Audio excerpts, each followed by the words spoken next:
Okay, what's up, everybody? Welcome to Puzzle Huddle with Experts. I'm very fortunate to have Nicole Cole here. She's a longtime friend and supporter of Puzzle Huddle, likely back to the beginning of my company. I think you were probably within the first 50 customers that purchased from you. So thank you for that longevity. And I'm going to give you a lot of titles, and you respond to which ones you think both best describe you, because I have you in my head. You're an educator, you're an interior designer, you're a wife, you're a mom, you're a social media influencer, you're a childhood development expert. Like you're just a lot of things, and all of that stuff shows through your social media content. Polished Playhouse. Can you tell me which one of those hats feels the most authentic, or do all of them kind of feel, to some degree authentic? They all feel authentic, but the most important for me is mom, my children. My son Jonah, who's 5.5 now, he's actually the inspiration behind this account. When we lived in DC and we had this little teeny row house and no place to put all of the things, so I said I have to create some systems about where we are going to put all of the things, and that's how the Polished Playhouse was born. So definitely being a mom is a big part of my identity, but then also my work in education informs a lot of what I do as well. Yeah, as it shows through social media, your life seems so very neat and organized. So I wonder, what kind of child were you? Does this attribute show up in your childhood, or is this something that you learned through adulthood? So I'm happy that my life seems neat and organized. It is mostly, some days, weeks, years, it's a hot mess. But I have always been a rule follower. I think that's how I would describe myself as a child. I actually went to a Montessori preschool for 3 years back home in Michigan. And I loved order. I loved having a sense of order, doing things in a structured kind of way.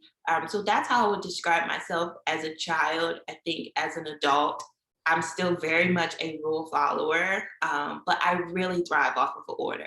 Like, my house is a reflection of me. If you come to my house and it's a mess, I'm probably a mess too. Right now, I feel like I'm in like a little transition stage where it's a glimmer of the Polished Playhouse, but then also some messes. But definitely would say that I'm very much a rule follower who thrives off of order, and I have always been that way. But some of this, you don't, from what I can tell, you don't have formal training as an interior designer. How did you accumulate the skills or develop, a professional skill set that might reflect what might be educational background in interior design? Like, how does that skill set develop in you? So I take a lot of the principles that I used in the classroom. When I was a classroom teacher, I taught preschool and pre-kindergarten. And one of the things that my principals and other teachers would always come to me for was support with setting up the classroom. And in early childhood, really in education, one thing that we say is the classroom is the third teacher. The environment is the third teacher. And I really learned the importance of having a structured environment for all children, but particularly for young children. So I incorporate a lot of the principles that I learned while teaching around placement of different kind of learning areas or zones. So you don't put noisy things next to things that you want to be quiet or relaxed, minimizing the amount of things that you have out at one time so kids don't become overwhelmed, making sure you do a structured model anytime you introduce new materials or toys is something that we did in the classroom. And it's something that I do in my playroom. We think that kids just intuitively know how to use toys. One thing that I say is all kids know how to play. It's just fostering that, showing them how to use different resources, different materials. And then I just like things to look nice naturally. So I incorporate the classroom piece, and then I'm like, okay, how can I make this look? How can I make this seamlessly incorporated into my home and into the aesthetic of my home? So I take my background from the classroom, and then a lot of just trial and error, putting things different places to see how it looks, to see how it works, if it doesn't work, and then we just kind of go from there. You said one thing. You said the environment is the third teacher or the third instructor. What are the first two? I think that's a pretty profound point, that the context for learning is, you know, a part of the learning experience. Yep. So What the first two would physically represent the teachers in the space. So most early childhood, preschool, pre-K classrooms have two teachers. Everywhere where I taught, there were two teachers, co-teachers. And then we consider the environment the third teacher.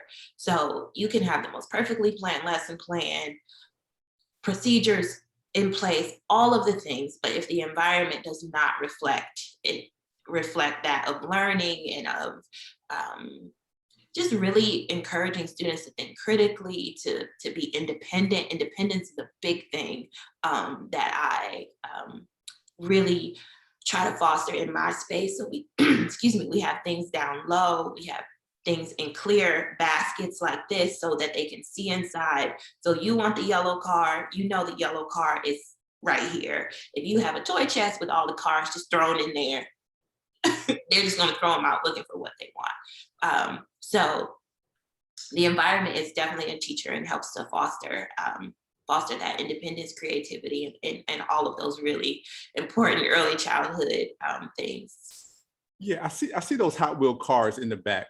And another thing that I've noticed as a theme in your content is musical instruments. Yes. Can you describe how those musical instruments come to life, outside of them being, you know, beautiful decorations and very, very picturesque?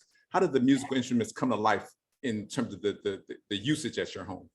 So we have a floor drum that we have had since Jonah was 1. He's almost 6 now. I know the drum, that blue drum. The drum. The drum has been like the hallmark of our play space. Jonah loved the drum. We have the same drum for Shiloh. Shiloh loves the drum. One of the things with instruments is most instruments they have a way that you're supposed to use them, but by and large, they're open-ended. So they can hit the drum with their bare hands. They can hit the drum. They can use the actual drumstick to hit the drum. You can choose to use a tambourine. You can slap it. You can shake it. You can pat it. It helps with early language development. Shiloh is like singing along random songs that he makes up when he uses the instruments. And just instruments are just a really good open-ended type of toy to have in the space. While they make noise, aside from that, they don't necessarily do anything. They don't require batteries. Kids don't need you to help set them up. So he can just come in here and do independently. He wants to shake his little tambourine, he can do that. He wants to play the drum, he can do that. But they are loud and they love it. Like I have video of Jonah when he's like 2-3 years old, just completely by himself, just banging this drum and singing along to this made up song that he's made. So I love instruments. I think instruments are a great material to have in any play space. Yeah, one thing I struggle with, and I'm learning I've kind of gotten over it as I've matured as a parent, but separating kid space from grown-up space. There was a point in time where I feel like my whole home was getting overwhelmed with toys, and it was really unnerving that I couldn't go to any place and not have teacups and plates and dolls, and it was just so. How do you do anything to separate childhood space from adult space, or is it all kind of blended in your home? So we have a main play area, play space, which is the playroom that I'm in, and then we have other toys. So one thing I always say about setting up a play space is you have to determine where in your house your family lives. We originally had our play space in the basement for the sole purpose of having the toys tucked away from everything else. But we did not live in the basement. We live on the main floor in the family room, in the kitchen. So what happened is the playroom essentially became this destination. So it's like we're packing up and going to the basement playroom. So they would go down and get toys from the basement and then bring them up to where the family was. But we didn't have any systems on this level to keep the toys because the toys were supposed to be in the basement. So then it creates this ripple effect, toys just everywhere and they have no place to go. So I say you determine where does your family live and then you incorporate toys in those spaces in a way that makes sense. I am not one to say you have to have toys all over. I actually think that's overstimulating for kids and adults. But if you mostly live in your family room, you can have a storage ottoman where you incorporate baskets and bins of toys, TV cabinet, something with sliding or closing doors. You can put toys directly in there. It can function in the same way, but you have a door that you can close. So we have this main space, but then one thing that really limits children is feeling like their movement is restricted. So you don't want to just put them all in one space and close the door. They need this idea of like, okay, I have some things here and I have some things there. So we have most of the toys here, but then we also have a shelf with books, some art materials right off of our kitchen, just in a basket. They know that it's there, but it's not just all over. So that gives them one, this sense of like, this is our family home, but it also is good for the parents because it doesn't mean like toys just exploded everywhere. There's a place for things in any space that they go. The key is that everything needs a home. And I say the floor is not a home. So if it just has a place on the floor, that is not its home. If you're going to have blocks or floor materials in your family space, just get a nice large floor basket that goes with your decor that you can put there. Use a TV cabinet, use lower cabinets for art materials, or just like a little basket or bin similar to that. You can fill that up with all of the art materials that you can use, and then that way it also can move with the children from space to space. But I know the feeling of toys being everywhere. That's what happened when we had the basement playroom, and that's how we ended up here. Yeah, how do you do you incrementally purge, or hopefully you don't do like I do where you hit like a high level of frustration and then to some degree like everything has to go. Like this, all of these things are going. And I don't and maybe to some degree in the trash because my frustration hit a point where it's like there's The no rage cleaning. That's what they refer to that as a rage clean. So I am good for a rage clean or a rage organize, but I organized. I take things out incrementally as I see they're not being used. So one exercise that I really encourage people to do is to just watch your children. Whatever their play space is, observe them, and after they're finished, leave everything. Observe them for what they're playing with. So if your daughter's playing with puzzles and dolls, that's what you observed. Once they're finished, leave everything. Take a picture or a mental note. You are going to find not only the puzzles and the dolls, but the Legos, the cars. There'll be things all over that they didn't even play with. That's what helps me. That's what indicates to me what things need to be taken out. Things that are not being played with, but somehow end up spread all over the floor, those things are actually serving as barriers to the actual things they want. Those things are in the way. So it's like, I want to play with these puzzles, but these random Legos are here. So let me see what this is about. Throw that on the floor. I want to play with this doll, but these random animals are here. So I'm just going to throw that on the floor. So through observation and really taking inventory of what children are actually playing with and what things are just in turn, it just serving as like barriers to their play because they're simply in the way.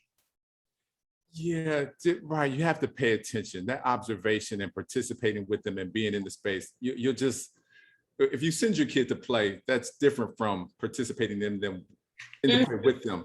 So you can just see the nuance of the behaviors and the things. Interesting that I noticed as my kids were growing up, it's sometimes the toy that you think will be the thing, they're oftentimes more interested in the box or the wrapper or the packaging or the thing that's not a toy.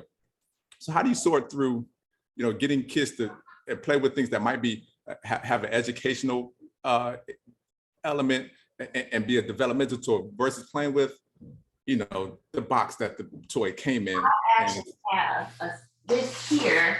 Yesterday, we got a bunch of boxes, and Jonah just randomly went and got tape and glue and was like, I'm gonna make something. He's like, can I make something? Yeah. So this is what he literally just made this yesterday, and I promised him we could save it for a while. But yeah, I think in having a mix of open-ended materials, and then just like other toys that they play within the space, we really prioritize open-ended materials in our space because they can play with, so like blocks, you can do anything with the blocks, magnetic tiles, you can do anything with the blocks. But we also, because he's such a maker, like that's just who he is. He loves to make things. We always your husband's an engineer? He is not. He studied engineering in school, and then he made a transition of a swift pivot to finance. But Jonah thinks very much similarly to my husband. My husband builds all of my things, and he puts all of my ideas, he makes them come to life. But Jonah is very much like him in that he loves to create. So I think giving children access to boxes, if you have this space to keep the boxes. But one thing that we have, I don't know if it's here, we have this rolled paper that we keep here. And in rolled paper, you can do anything with that. And you don't have to worry about the clutter of all of those individual sheets of paper that just get everywhere. You cut it down to size. They can paint, they can use chalk, they can use glitter. Maybe not glitter, I'm not glitter, but they can use all of the art materials. And then when you're done, if you haven't cut it off, or you just can continue to grow this collaborative art piece, you roll it back up and then you put it back on the side here, so that you have a way of structuring that. But one of the other pieces is that you have to think about how your children play. My child is a maker. Some other kids are very analytical, so they love like puzzles and like mind games and putting things together. And you want to center whatever that item is, or whatever those items are in your space for your child. So if you have a maker child, you might not need cars and people and all of these other things. You can really prioritize having art materials readily accessible, or boxes, or scrap paper materials for them to create and make. Think about how your children play and really center yourself around that. Center your space around that. This is so cool that you think a lot about these things, and I'm so happy that you kind of bring these things. You share your deep thinking through your social media account. So the rest of us that our brains just aren't wired to think so intently about this stuff, we can just pick up little insights from you without having to spend the same amount of thinking time. But since you brought up art, another challenge that I have is when you have a young artist at their house, they can be very prolific, and you go from you quickly accumulate dozens and dozens and dozens of paintings, drawings, illustrations, coloring sheets, things that, in the moment they're priceless. But as they accumulate, it's kind of hard to disposition these things, the keepsakes from the throwaway things. So what do you find that works in terms of your kids' artistic generation process, and what gets kept, how it gets kept, and then what might transition out of your home? Yes. So we have a little magnetic board up there, and I'll ask Joe, like, do you want to display this? Do you want to put this in your gallery? So one thing you can do is you can create a gallery for only the best work. So it could be your refrigerator, it could be your bulletin board, it can be a space in their room, wherever it is. Create a space where it's like, we save our very best work. Jonah recently got like really into recycling, so he's better if he's better if he can recycle his artwork. But we save our very best work on a bulletin board in our space gallery, and then everything else, he's older, so he understands, like, but we have to recycle this. Like, we can't keep all of these things. I know that there are companies that you can actually send off the artwork and they will form it into a book. If you don't want to pay or deal with that, you could also just like take pictures of the artwork and have it saved as an electronic file and make your own book. But we do not save all of the artwork. We save things that involve more like heavy materials. So if he's used beads or gems, or I'm looking around at some of the stuff that he has in here, or if it's just like a really an idea that he had that he really worked on. The other day he said he wanted to draw a rainbow mouse, so now we have the rainbow mouse because that was just an idea, and he was thinking and brainstorming and planning around this rainbow mouse. So we saved that. But just like I love it. scribbles, no. All right. So tell me this. One more topic on just toys and childhood space before we move on to something else. A lot of us that have kids, there's an influx of things into our homes through the holidays, Christmas, birthdays, family members. Thank goodness for family members and friends that care enough about your child to buy them a something. But you quickly get, new things, and almost any new toy is 20 pieces of plastic inside the box. How do you process, the influx of new toys that might come during Christmas and the holidays, so that it isn't overwhelming? Yeah.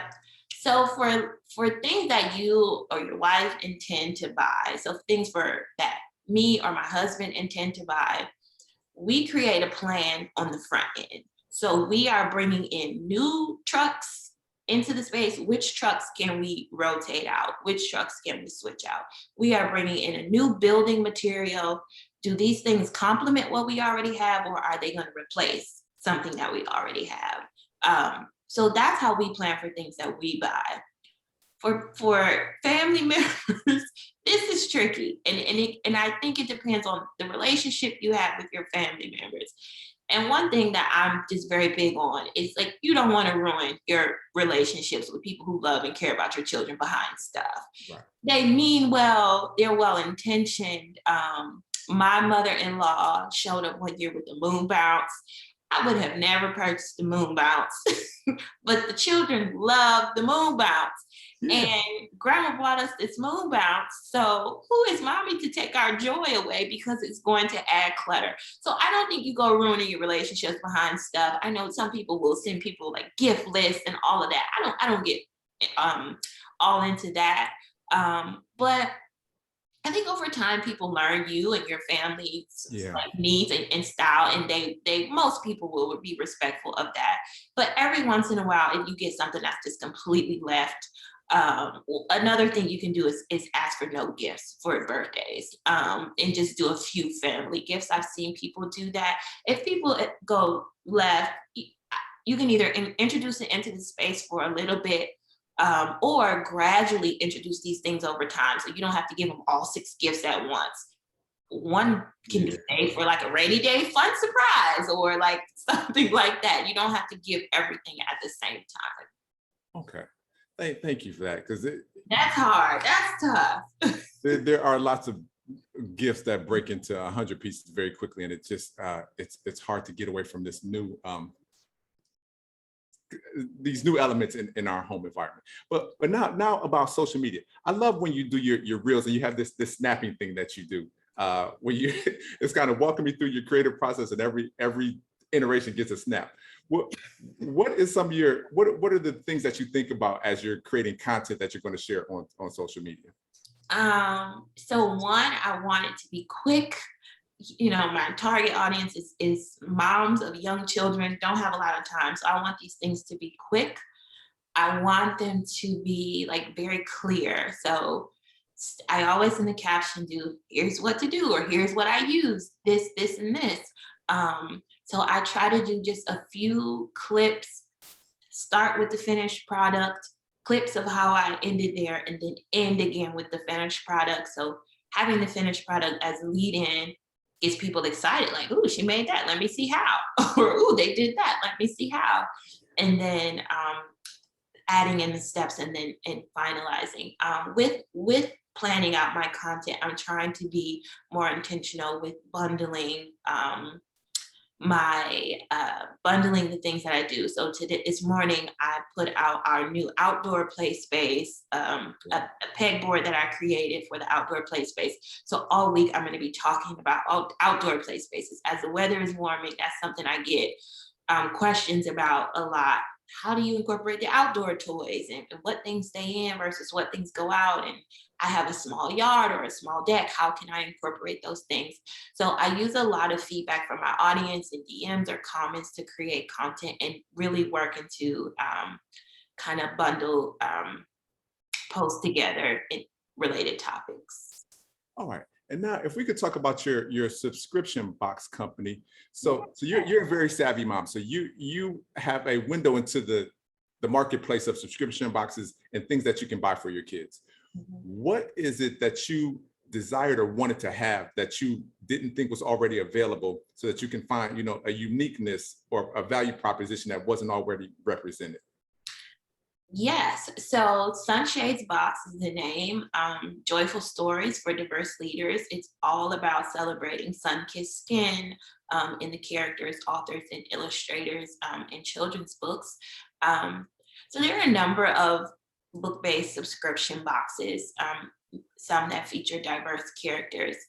But one of the biggest things that I found in the classroom was that um, teachers really needed support in making these like text to self connections. So how are we connecting what's in a story to what we're doing in real life or an activity? And then another big piece about stories is vocabulary development. Reading stories with young children is one of the best ways to increase their vocabulary. So when I started Sunshades Box, I wanted a diverse story and then an activity along with vocabulary building exercises to go with it. And I added on this component of, I started in February of 2021, Black History Month. So I added in this component of also including a Black owned business. We have pivoted away from that because in my baby entrepreneur brain, I just needed more freedom to choose the books, because the books are the heart of the box. And I was getting lost in making sure I had the product, and the book sometimes wasn't the book that I wanted because I had to center the product.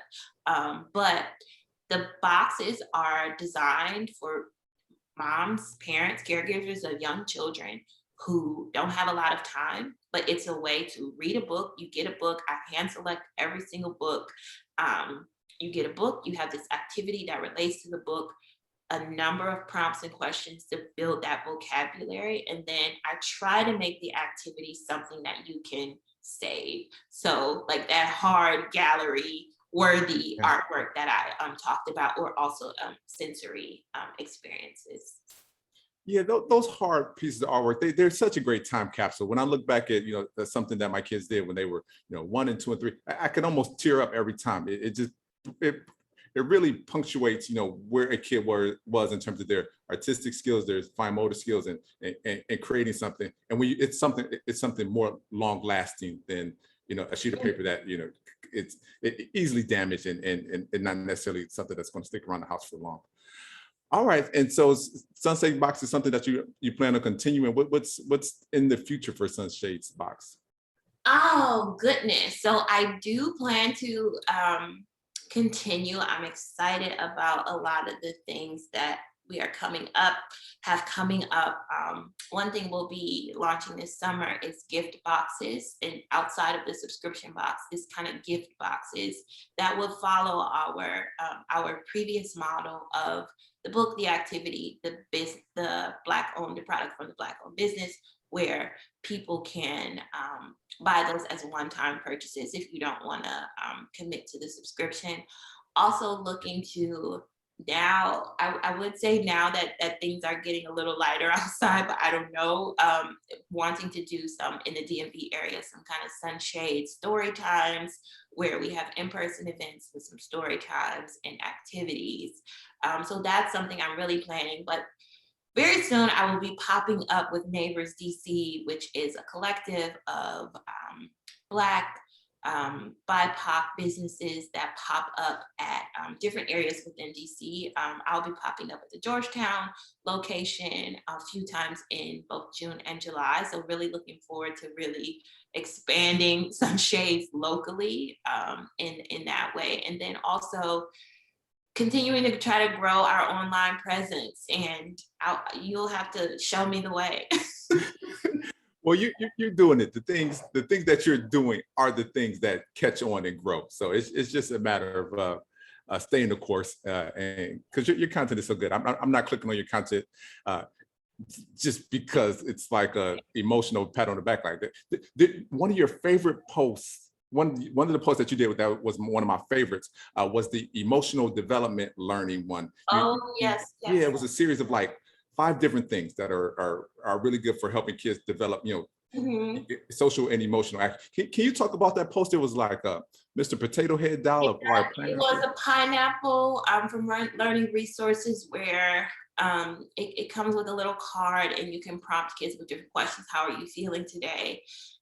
And you know, young children sometimes get emotional and they don't want to talk. So with the pineapple, it has all of these different facial expressions that you can manipulate. So they can just turn the face to sad, and that helps with the discussion. There were little dice that you can roll when working with young children, and you roll the dice, and some of the prompts say, how do you feel today, or what's something that makes you happy, or what can you do to be a good friend. Had some books, looking at the books like Voices Are Not for Yelling, Hands Are Not for Hitting, stuffed animals, sensory balls that you can squeeze if you get frustrated or upset. Yeah. And then little avocados that were also from Learning Resources for young children who can't manipulate the faces. They can just roll it, and you can talk about the different emotions that they're experiencing. Yeah, two things I want to get from you before we potentially close out here. What have been some of you talked about the drums and you talked about some of these social emotional learning tools. What have been some of the, the greatest hit toys, tools, things that, have gotten the most traction in your home and kind of really have made a difference in the development and the play life of your kids? So these blocks, these large, let's see if I can get one. These super big, large, hollow wooden blocks, we got these 2 years ago.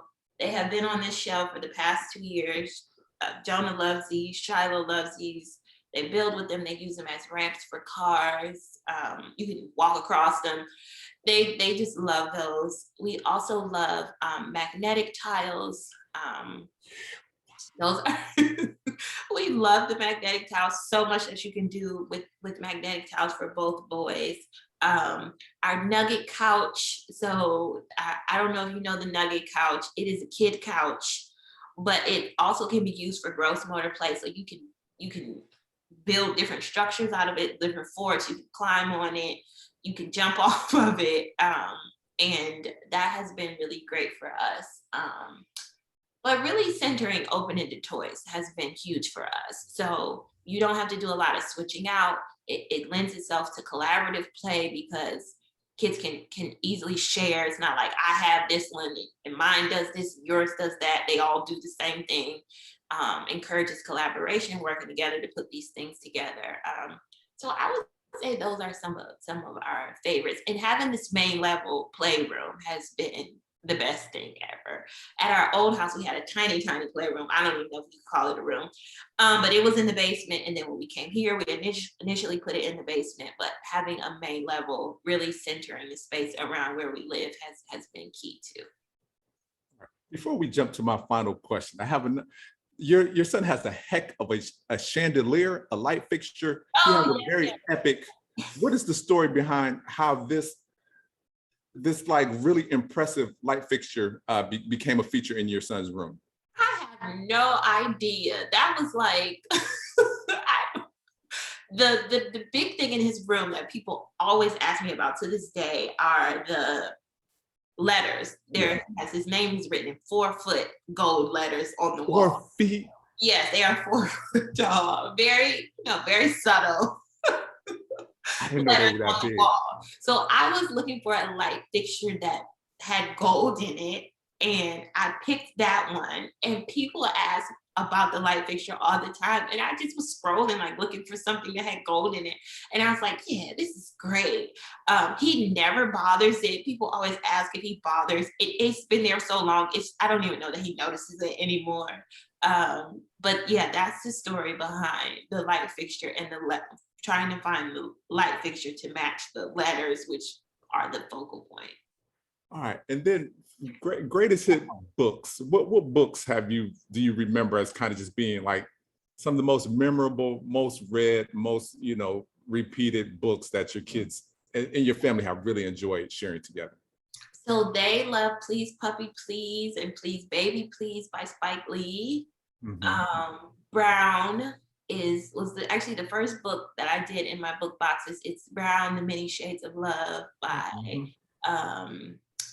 Nancy Johnson or Jones. I know the cover of it. In my head, I can see it. That's been really great. I'm like looking at the books now. So those two immediately come to mind. Please, baby, please, please, puppy, please. We have a board book, Hey Baby, that Shiloh really, really enjoys. Any those are the ones that I think of originally. I have so many books in my head. Oh, the thing about bees we really love, which is Shabazz Larkin. It's a love letter to his sons, and it's structured around like thinking about his fear of bees and like all of the benefits that bees have in society. So that's a fun one. Yeah, we have so many. I'm like looking around, like which books do I say? But yeah, I would say those. All right, but this is wonderful insight. I'm glad we were able to finally jump on. We've known Yeah. each other through digitally for such a long time. So Mhm. it's through District Motherhood and the conference and just so many Yeah. points of connection. So I'm glad to finally have a more extended conversation with you. I'm going to need you to come back and do this with me again in a couple of months, Yeah. so we can regroup and fill in any holes that weren't accounted for. Yeah. Yeah. But thank you so much for your time today, and thank you, world, for joining Puzzle Huddle with experts. And we hope to have you back again. Thank you.